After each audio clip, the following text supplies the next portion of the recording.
Isang araw, sumakay si Invictus ng jeep. Manong bayad! Doon lang po ako sa rotonda.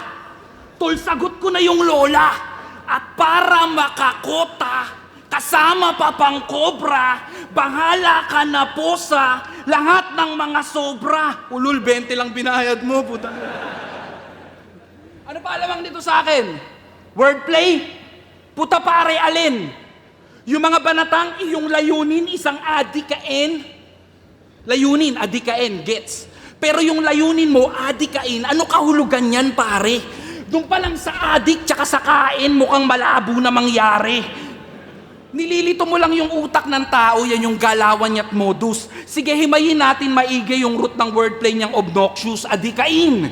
In English, motivation, aspiration at goal. Ano, hindi pa ba obvious na ang synonym ng mga English word na nabanggit ko ay purpose? Di ba?